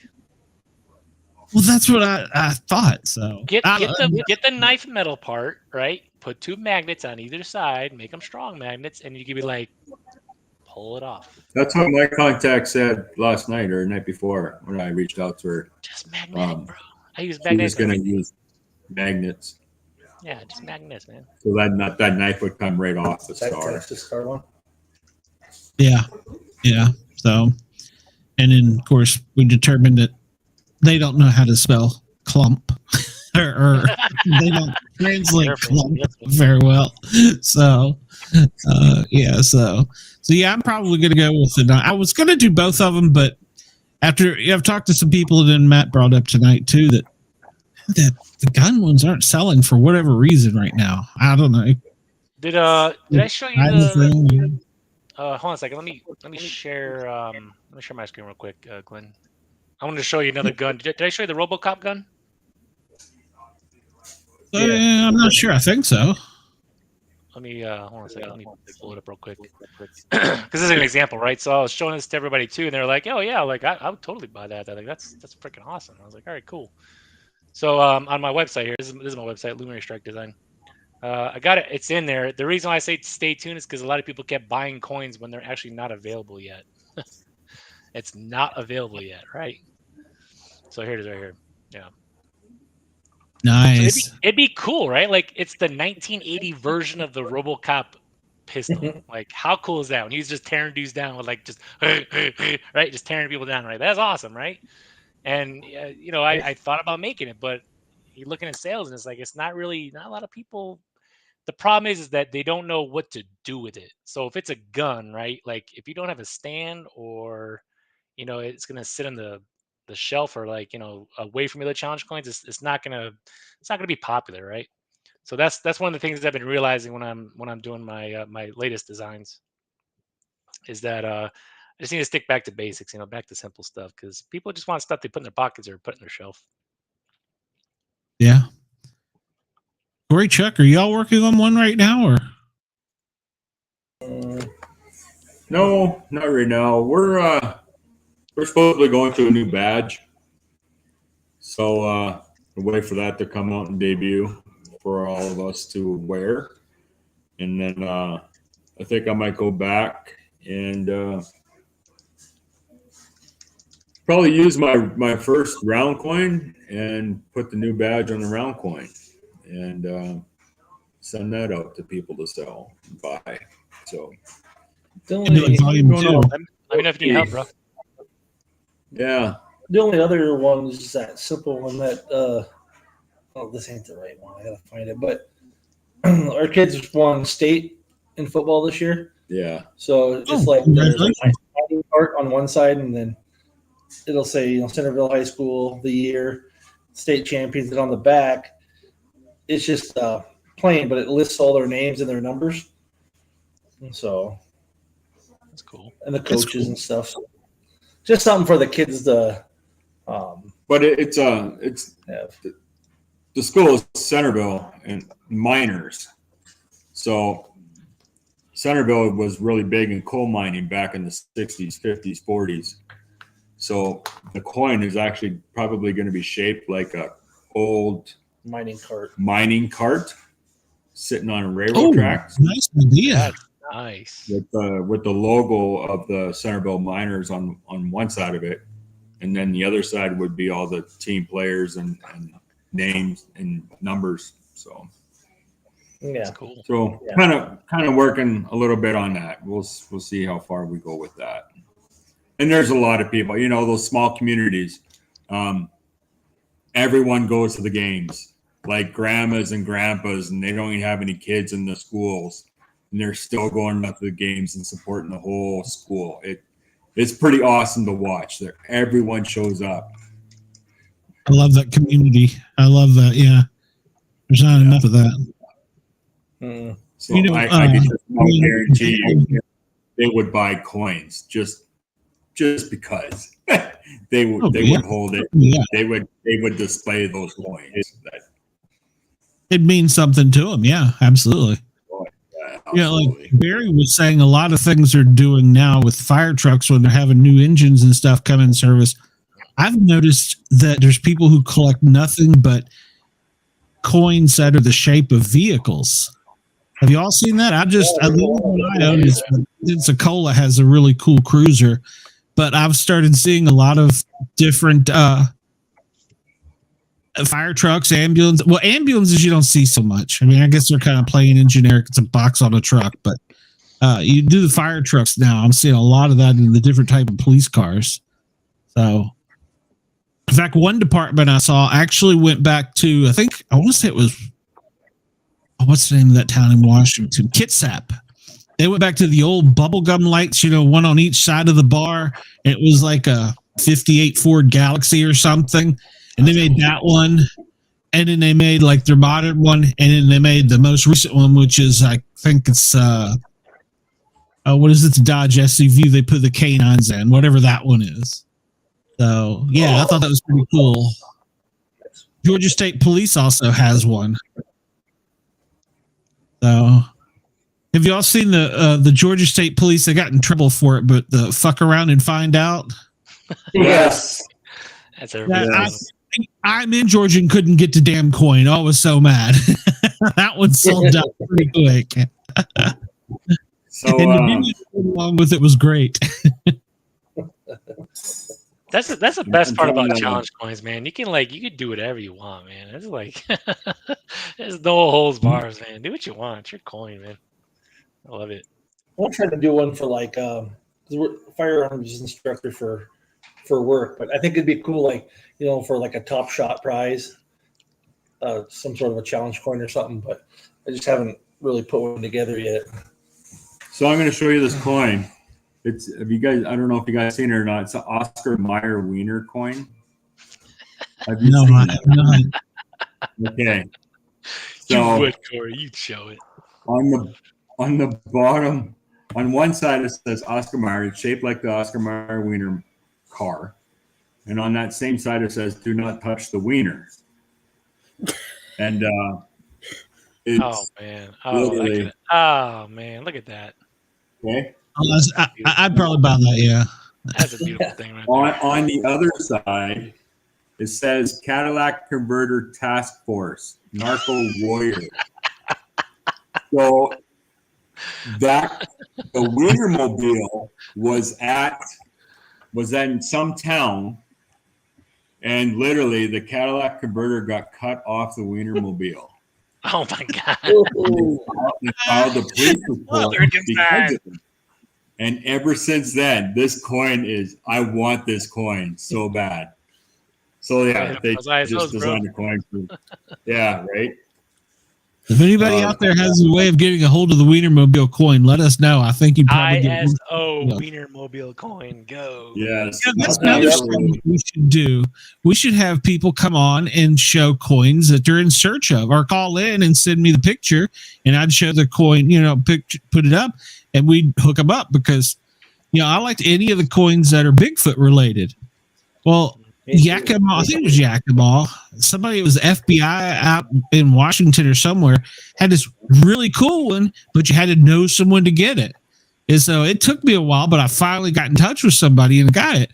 And so, yeah, that'd be kind of a cool segment if we can, advertise that out. So, okay, well, I'm just gonna show this picture.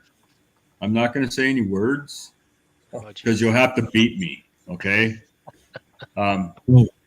This is actually Maryland State Police coin, and it's a generation butt hurt. Oh, I'm offended on one side of the coin.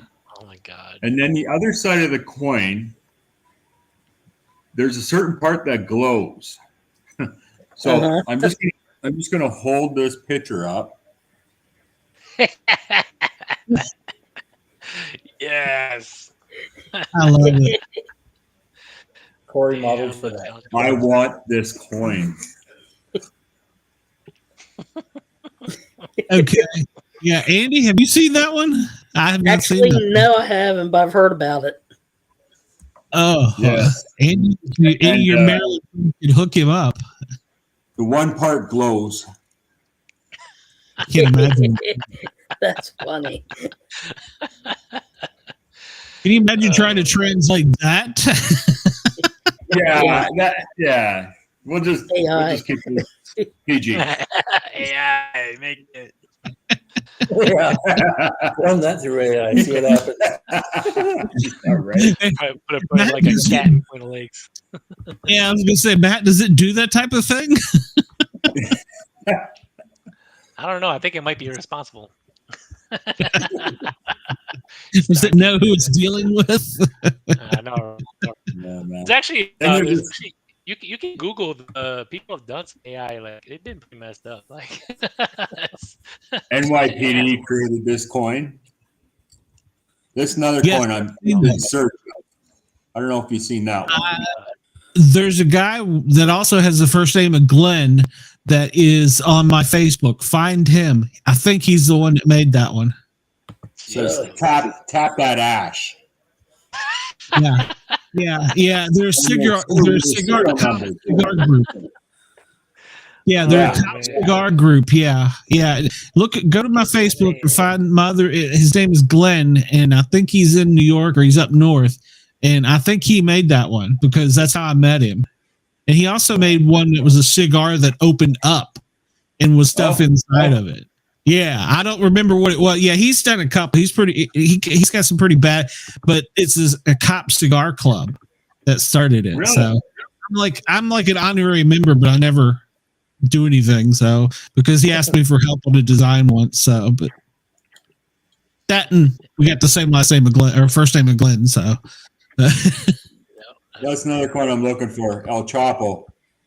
oh yeah, I'll chop. oh, nice. Yeah. Yeah. I saw that one. Yeah, it's pretty cool. Oh man. Some of these coins, man, it's cutthroat. They want like 4 or 5 coins for one Hey, trade. Glenn, check the instant messenger.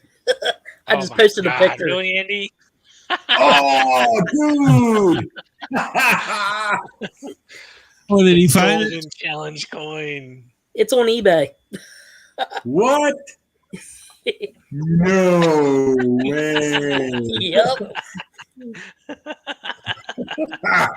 Man, who gets away Wow. with this stuff, man? Oh my god. I typed in Maryland State Police challenge coins, and that was the first one to come up. I like those guys, man. I might not wanna- meet those guys. You might not want to air that one there, Glenn. Yeah. No. Leave that one alone. Just do what Andy said to do. You'll find it. All right, so Chuck, Corey, which you two's going to buy it as soon as we get offline? No. Does that one glow in the dark?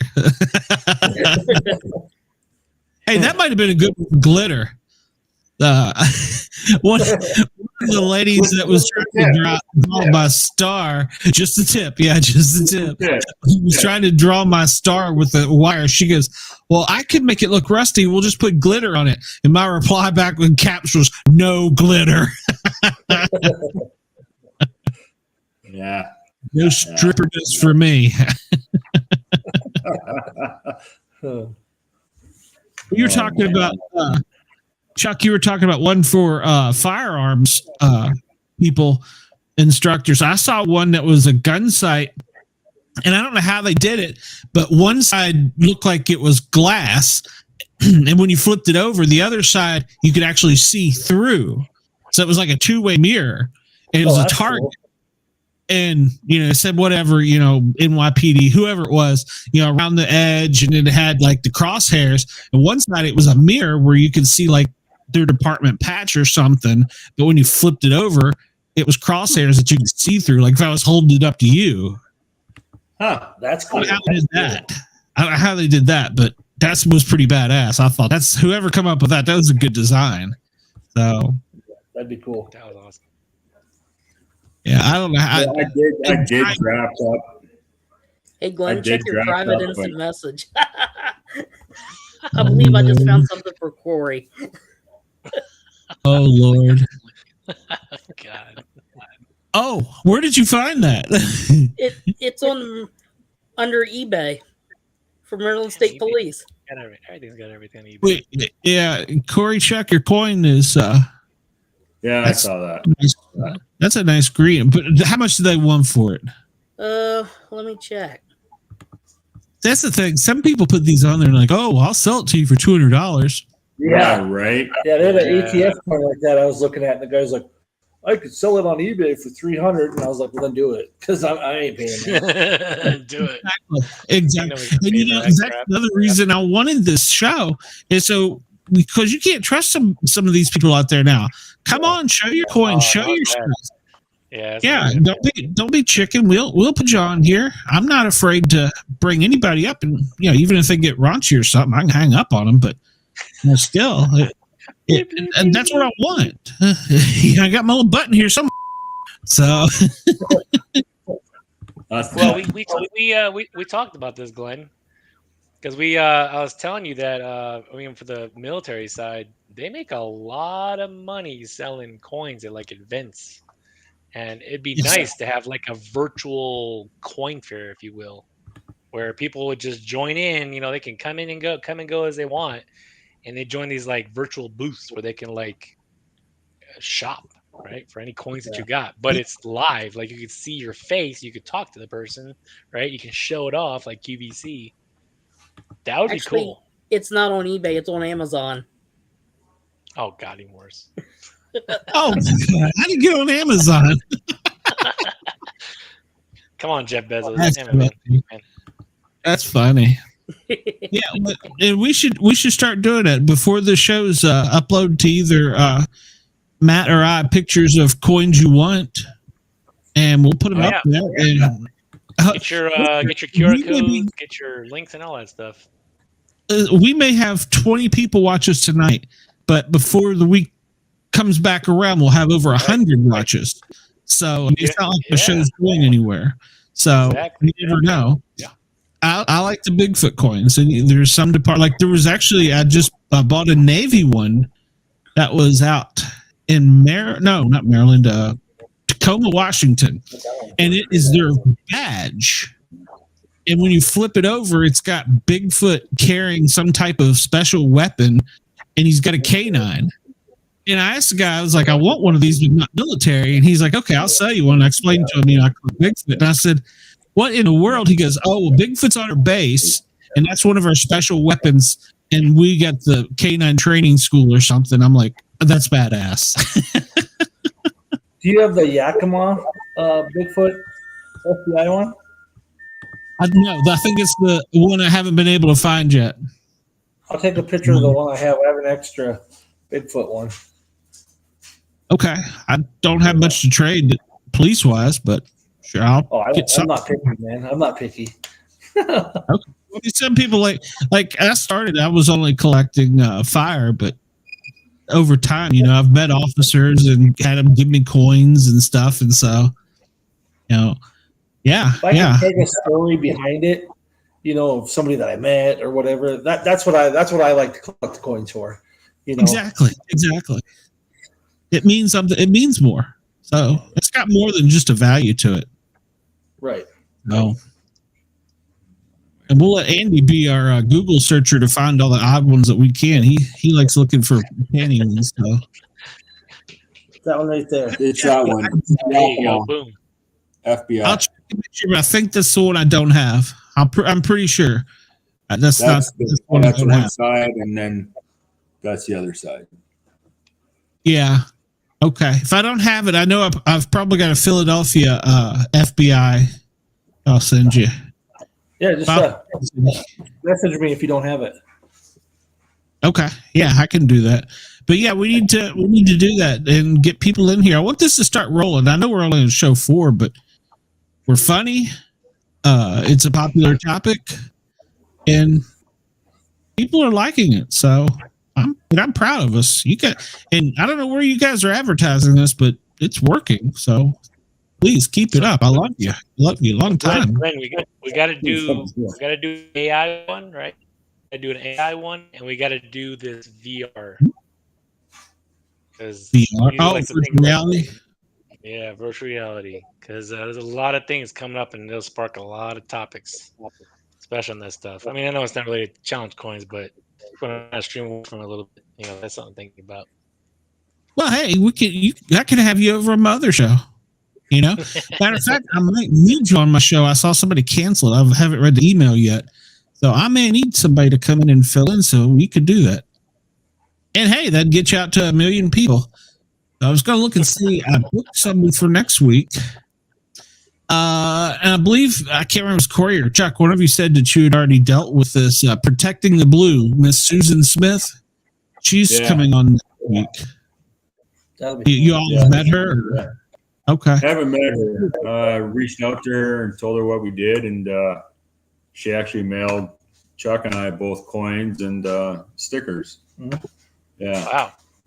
And it's very cool. It is cool, and it's a cool purpose of why she's doing it and what the reasons are behind that too.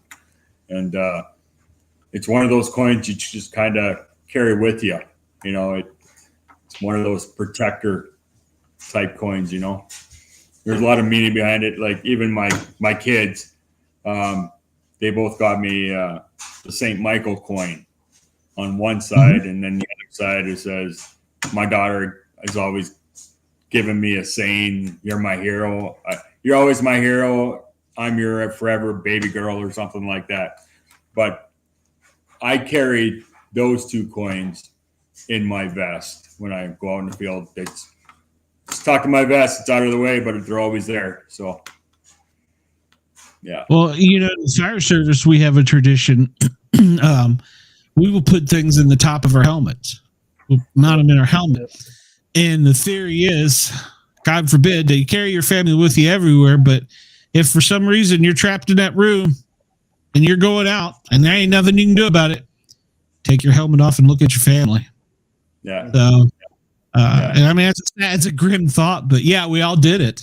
It's one of those things that it's reality. Every day is a different day, and every day you're walking into work into the unknowns because you don't know if you're going home that night, and you don't know what you're going to see that day. And all you can do is be the safest you can be, and watch your back and watch each other's back and work as a team. You know, it goes a long way. You have to trust your partner, and kudos to Chuck. He is my partner in real life, and not just on the show. But and not the other way, though. Not the other way either. Just, but he's my work spouse. But we understand each other. We read each other, and that's what gets us through the day. And you know, if you can't laugh at work over some of the shit that we see or deal with, the job ain't for you. You we got a really dry sense of humor. It's black humor, and a lot of people don't get it. But just looking at each other, we'll just start freaking laughing because we get it. We know, right? Yeah, you can't unsee things, you know.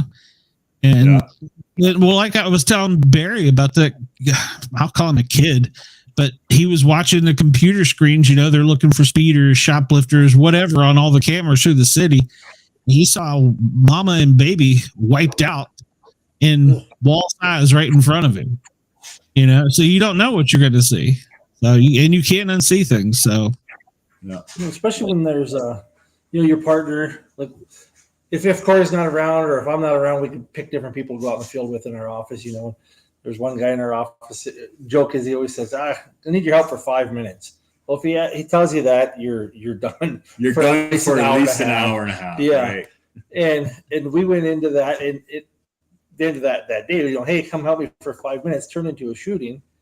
But it was just like, oh, when it was done and over with, we sat there. Well, I know I sat there, and you have that adrenaline dump, and you just start, you know, like I had my phone, I just started looking through the pictures of your family and stuff like, okay, bringing yourself down, different things that you keep on you to bring yourself down. And then, like, you know, like Corey said, we're partners. So then, you know, you go home. He wasn't there that day, but then we're calling each other like, oh, shit. Sure, shoot, you know, whatever. Good shoot. Don't worry about it. We're good. You know. Yeah. Get your union rep. Get your union lawyer. So. But it just. And thankful for us. We have a very supportive office. Our admin, our bosses, they bend over backwards for us. And families first. Always family first. And which is comforting in a lot of senses. But yeah, we just look out for each other, look out for our own, man. It's one of those things. You got to. Because if you don't know what's going to happen. And you keep disappearing on us. You're like, you look at too much porn or something. I don't know. It must have been them challenge coins. Yeah. Andy's been making one of his Andy, your feedback is of his photo unit. You should Matt should design you something for that. But he could do it in 5 minutes. AI, generate this. You're muted. No, I've already talked to Matt about that. Oh, okay. I'm sorry. How about we got it. We got it. Secret Girl. Texas Roadhouse is on fire.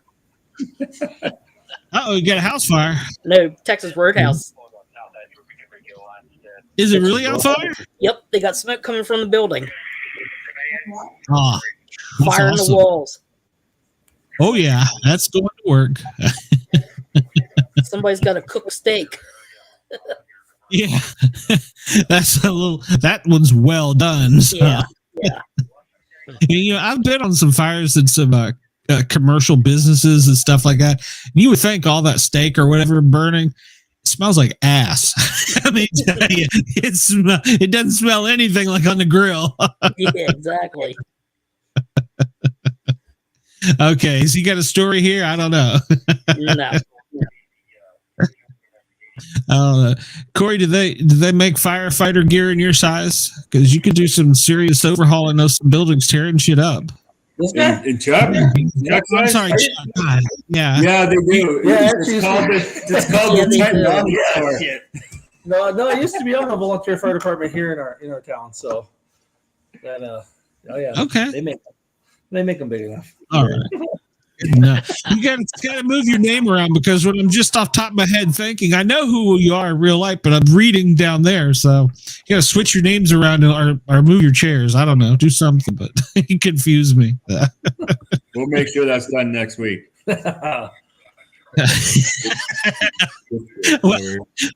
We'll see if we can get you online next week. So yeah, good thing we started at about 6:30, right? Yeah. Is that when you started? Yeah. Oh, yeah. All right. Well, gentlemen, I've been on the radio most of the day. I am getting ready to sign off.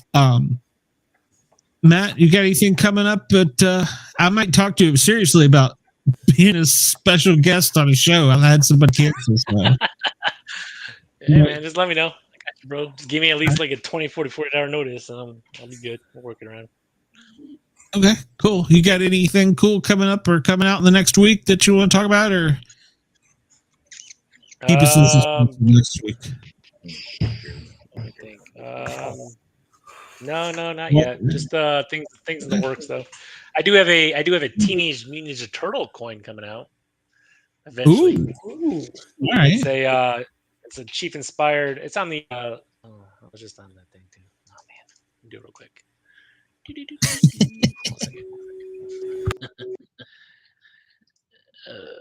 Well, I'm still going to be working on the. Here we go. There we go. Right. Yeah. Right. Here we go. Oops, not quick shop. Stop it. Get out of there. There we go. This one. This one's like pretty cool. This may be one of my probably last complicated coins that I do. Not complicated. We'll say complex. But the company, the factory is going to actually do an actual 17 millimeter thick size shell with actual Leonardo swords coming out. So this goes back to like nostalgic, right? Like nostalgic stuff that I do. So it screams Navy Chief, I know, but damn, copyright. So yeah, that's I got these. That's what's coming next, if you will. So stay tuned, sign up, do your jump on my website. Make sure you give me your email address, and I'll give you a 10% discount. Plus, we'll let you know when new stuff's coming out. Yeah, tell them you saw it here. You saw it here first. So cool. Yeah. Corey, Chuck, anything this next week going on? No, nothing at all. Just a minute. Okay. No. All right. Well, all right. What? Huh? All right. Yes, you will. I'm going to work on the knife one. Andy, you got anything going on before we get out of here? Nope, not that I can think of. All right. They still burning down the building? Yep. All right. I love it. I miss that so much. All right. Well, I got the music queued up. We're going out of here. Next week, Susan Smith is coming on. We will have her. So until then, goodbye, everybody. Have a wonderful evening. We'll see you later. Later. Yeah.